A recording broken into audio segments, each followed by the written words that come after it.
Unless means च्या शिवाय. आता अनलेसचा यूज आपण करताना सेंटेन्सच्या अगोदर यूज करू शकतो किंवा तुम्ही मध्यंतरी यूज करू शकता. जर तुमच्या वाक्यात अनलेसचा यूज हा नकारार्थी म्हणून होतो च्या शिवाय.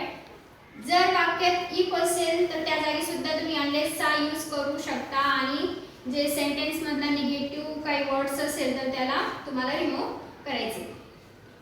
फर्स्ट सेंटेन्स दिलाय if you can't make one you must dye.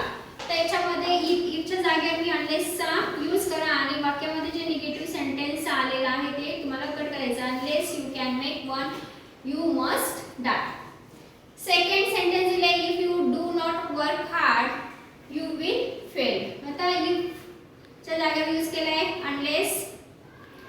Sentence मधलं नॉट काढून टाकायचे कारण अनलेसचाच नकारार्थी एक मीनिंग होतं म्हणून नॉटची गरज पडत नाही.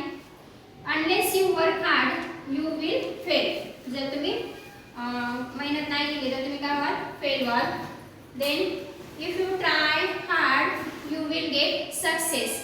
आता हे पॉझिटिव्ह सेंटेन्स आहे. If you try hard you will get success.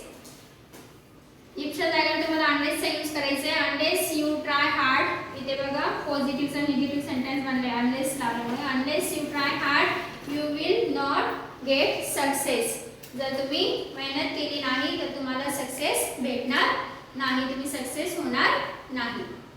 आणि जे वरच्या सेंटेन्सचे मीनिंग आहे तुम्ही जर मेहनत केली तर तुम्हाला सक्सेस येईल, यशस्वी व्हाल. बट त्याच्याच निगेटिव्ह इथे अनलेस यूज केल्यामुळं सेंटेन्स कसं झालंय अनलेस यू ट्राय हार्ड. जर तुम्ही मेहनत केली नाही तर you will not get success, तुम्ही अपयशी